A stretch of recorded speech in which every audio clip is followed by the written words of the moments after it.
We're going to continue with our media availabilities here for the Federated Auto Parts 400 at Richmond Raceway. We are now joined by Matt Kenseth, driver of the number 20 Hurricane Harvey Relief Toyota. Matt is holding on to one of the 16 playoff spots right now by a few points. Matt, why don't you just talk about what you're looking at coming in here to this race tomorrow? Well, just trying to get a good run. Still, obviously looking for that win this year, and haven't been able to get it. So, our performance has been pretty good the last couple months. We've had better finishes, just so far behind from the beginning of the year. So we're kind of getting caught up in points. I think it's fairly close back there. So hopefully we can get a good run and get in the playoffs and kind of get hot when we need to. All right, we'll open up to questions. Please raise your hand. We'll get a wireless mic to you. We'll start up here with Bob. Bob Pockris, ESPN. Matt, the perception a little bit after Denny's penalty was that it didn't hurt him as bad as it would have if he didn't have a win because he was already in the playoffs. So I'm curious, do you feel like it's an even playing field on Saturday night, or can the guys who have won push the limits a little bit more than the guys who haven't?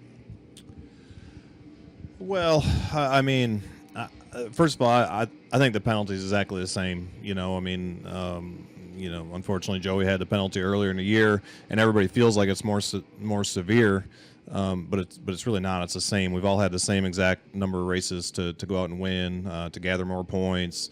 Besides just that one. So I feel like the penalty is the same. I mean, it's just later in the year, and Denny already had another win and has more points. So.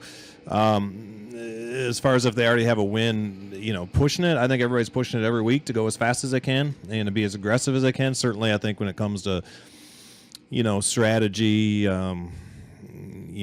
things like that, if you're already locked in, maybe you can be a little bit more aggressive than, if you need to beat the guys right around you, for points to get in. But I don't think much. I mean, it's so competitive. Everybody's always racing as hard as they can. It's the days of kind of being conservative have been over for quite some time. The cars are just so close, same speed. Everybody's just runs as hard as they can every lap, it feels like.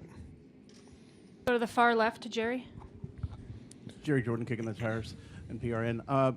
Real quick, ask you about your sponsor with having Hurricane Harvey relief on the car this weekend. Can you talk about that and what the proceeds for that are for, and how you came about doing that? Yeah, there's a whole handout about it, for you too. But yeah, Toyota was on a car this weekend. They decided to, use their spot and dedicate it to Hurricane Harvey relief. So we got the Red Cross on there, the St. Bernard Project. You know how to give money to both of those places. So yeah, it's obviously a terrible thing in Texas. Toyota moved their headquarters to Texas here recently. So they're not real far removed from that, and obviously with another one coming. So obviously there's a lot of people that need a lot of help. Additional, Ellen? We'll come here to Ellen. Matt, Ellen Haro, USA Today. Obviously, you're here to win, but how much will you pay attention to where Chase Elliott and Jamie McMurray are running? Honestly, I won't really pay much attention to it. I mean, maybe Jason will if something weird happens with strategy or you get a long green flag run at the end and, win the pit, that type of thing. But I really won't much. I mean, I feel like this is one of our better tracks. We qualified well in the spring. We led a lot early and then got off on our setup a little bit at the end of the race. So, really I'm still thinking about trying to get that win. I mean, yeah, we want to get in, but if you win, you're in for sure. So, I don't think you're going to pay much attention. Maybe at the end of the race you pay a little bit of attention, who's leading and where those two guys are. But I think we just run our own race. We've been, like I said, we've been pretty competitive the last couple of months. We unfortunately got wrecked out of Michigan, but other than that, we've had some good finishes, consistent. We've been running better. We haven't been running as good as the best 2 or 3 cars, but we've been definitely gaining out. So we just want to kind of continue that momentum, and hopefully, like I say, get hot here these next 11 weeks and get some wins. We'll go to Bob. Bob Pockris, ESPN. When there are penalties like the ones that Denny got, everybody talks about, well, on short tracks, if you go over the scales and you're wrong on weight, you're DQ'd and they take away the win.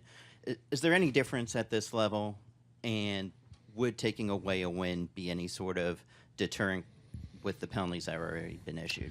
Yeah, I mean, look, I'm not an expert on any of this. I don't work on race cars anymore. I mean, this stuff is all,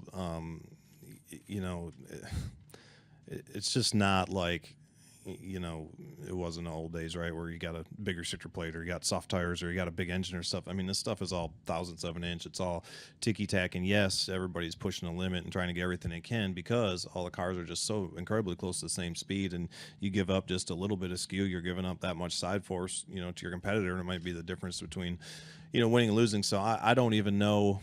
I haven't really talked to anybody internally. I don't really know exactly, you know, what happened or why it didn't pass when it got there. I know it went across the LIS afterwards. I don't really know. But man, it's not like it's just different. I mean, I feel like the penalties are pretty severe the way they are, honestly, the way the whole system's set up. I mean, that very well could, at the end of the day, cost them a championship, really. Any final questions for Matt? All right, Matt, All right, thanks thanks, for joining guys. us. Good luck.